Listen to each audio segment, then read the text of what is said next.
Pertama, saya akan menjelaskan dulu program kami dibuat menggunakan C++ dengan dukungan MPSC dari Microsoft.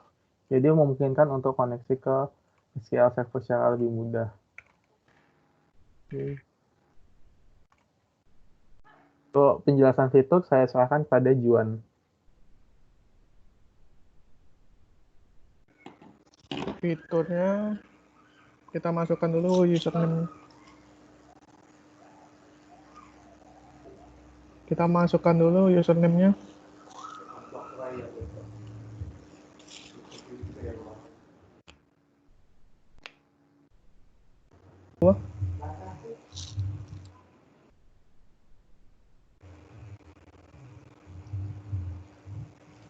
Terus terdapat menu kasir, manager, user control, sign out, dan exit. Kita ketik kasir, jalan program, list menu fast food-nya. Kita coba kita pesan.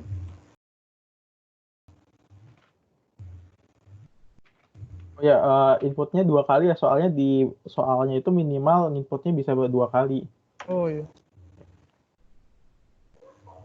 Ini udah. Kita coba pesan lagi.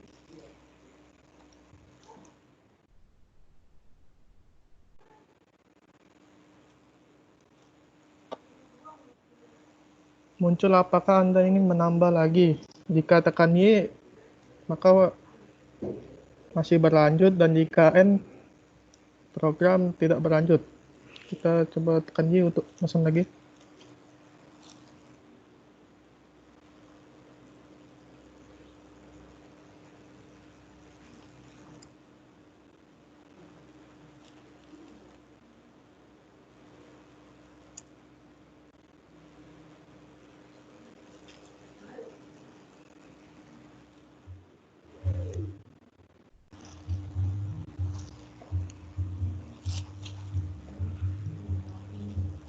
Dan muncul lagi, apakah Anda ingin menambahkan lagi. Jika Y akan terus berlanjut, dan jika N tidak.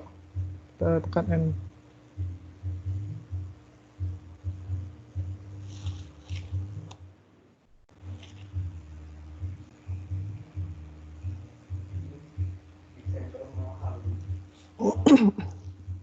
Dan komen selanjutnya adalah manager.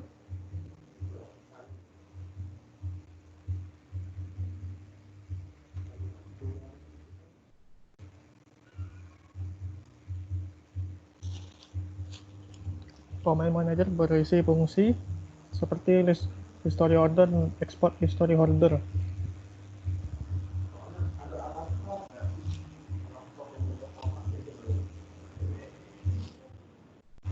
Kita pilih fungsi yang list menu untuk melihat menunya.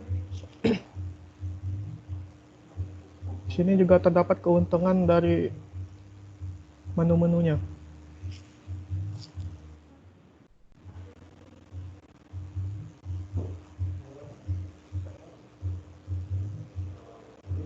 Selanjutnya kita ke 6.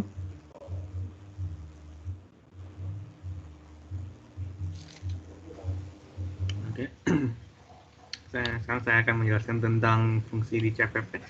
Yang pertama ada fungsi auto baca file. Jika bisa lihat itu kegunaannya untuk baca file.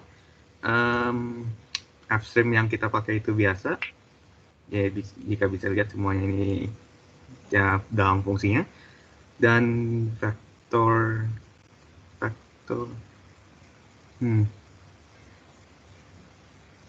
terus ini buat close-nya kalau udah selesai pakai fungsinya. Vektornya yang mana emang? Kayaknya ini. Ya itu dia vektor yang kita pakai itu dipakai buat simpen baca kalau fungsinya lagi dipakai. Nah selanjutnya sekarang fungsi auto tulis file. Fungsi ini buat dapetin kebalikannya yang tadi, fungsi yang tadi yang baca file itu fungsinya untuk buat dapetin data. Kalau yang ini, kalau ini dipakai kalau filenya nggak bisa kebuka, atau delimiter ini yang kita pakai itu buat masukin ke file. Terus tipe file yang kita pakai itu bebas, bisa banyak, tapi kita pakai yang CSV. Nah, selanjutnya yang fungsi berikutnya yang auto hapus file itu ya dipakai untuk menghapus file. Fungsi yang satu ini nih fungsinya untuk connect ke SQL-nya. Nah, saya akan menjelaskan fungsi-fungsinya. Nah, yang pertama ini dia buat connect-nya. Nah, ini bisa dilihat nih di sini untuk bisa connect-nya. Yang di atasnya ini dia fungsinya untuk mengalokasikan variabel ya. Nah, kalau yang di bawah ini dia untuk ngecek error ya. Kalau misalnya kita coba connect tapi error, jadi dia untuk ngecek errornya. Nah, terus di bawahnya ini ada fungsi show SQL error. Nah, yang ini tuh dia untuk menunjukkan errornya. Kalau yang di bawahnya ini ada fungsi lagi, namanya close con. Nah, yang ini tuh dia fungsinya untuk menutup koneksi dari program ke SQL. Sekian. Yang ini exec. Oh ya, ini buat extract query-nya. Nah, ini statement belum. Bentar. Yang ini dia fungsinya untuk mengeksekusi Digunakan query-nya beberapa di library, SQL-nya. sama yang di sini library yang menyangkut pada koneksi ke SQL-nya. Yang kedua, meskipun library ini udah sudah di-include di file SQL-con, kita ikut lagi untuk keamanan saja. Terus yang kedua ini STL, library STL. Terus ada library atau header yang sudah kita gunakan, kita buat sebelumnya, yaitu SQL-con dan file.con. Yang di sini pertama ada class login. Class login ini memiliki 4 fungsi. Secara keseluruhan, class login mengatur tentang login dan user yang ada di aplikasi, seperti login, sign up user, dan lain-lain. Fungsi login ini berfungsi untuk melakukan login awal pada aplikasi. Kemudian fungsi sign out berfungsi untuk melakukan sign out atau keluar dari akun yang sedang dipakai. Dan fungsi regis itu berfungsi untuk sign up user baru atau registrasi user baru. Kemudian kita masuk ke langsung ke fungsi main-nya terlebih dahulu. Di fungsi main ini dilakukan beberapa inisialisasi variabel dan melakukan penginputan berupa konfigurasi server. Di sini ada konfigurasi server, ada password, ada username, dan ada dbname. Kemudian kita buat connection string-nya, lalu kita akan koneksi menggunakan library atau file SQL-con, kelas SQL-con. Kita beri nama sebagai SQLCN, kelas barunya. Kemudian dia bakal melakukan looping untuk menerima perintah-perintah atau command. Sini dia bakal dicek apakah sudah melakukan login atau belum. Jika belum, dia akan keluar dari aplikasi. Kemudian di sini dia menerima inputan command yang jika terindikasi inputan atau command-nya itu berupa sign out, dia bakal sign out dari user. Jika tidak, dia bakal masuk ke fungsi switch command. Dan terakhir, jika program sudah selesai, dia bakal menutup koneksi SQL. Kemudian kita lanjut ke fungsi switch command. Fungsi switch command ini memiliki fungsi utama untuk mengatur list menu yang ada di aplikasi. Di sini kita punya beberapa list, ada exit, ada kasir, manager, user control, the help, about, dan default. Maksudnya, di sini saya akan menyoroti tentang XBAC. Jadi fungsi XBAC ini dia berfungsi untuk mengatur apakah user yang login itu mempunyai akses terhadap menu tersebut. Oke, kemudian di dalam masing-masing if-else ini atau switch ini, dia bakal merujuk pada fungsi lainnya. Dia bakal mengalihkan fungsi lainnya. Oke, lanjutnya pada fungsi pertama, fungsi XBAC. Di fungsi XBAC ini dia bakal ngecek apakah apakah objek login itu mempunyai akses, atau user yang kita login di aplikasi itu mempunyai akses terhadap list yang diperbolehkan. Kemudian fungsi kasir. Fungsi kasir ini pertama dia melakukan search atau melakukan search dari database, melakukan search menu dari database, kemudian menampilkan menu-menunya di sini. Oke, kemudian menampilkan menunya di sini.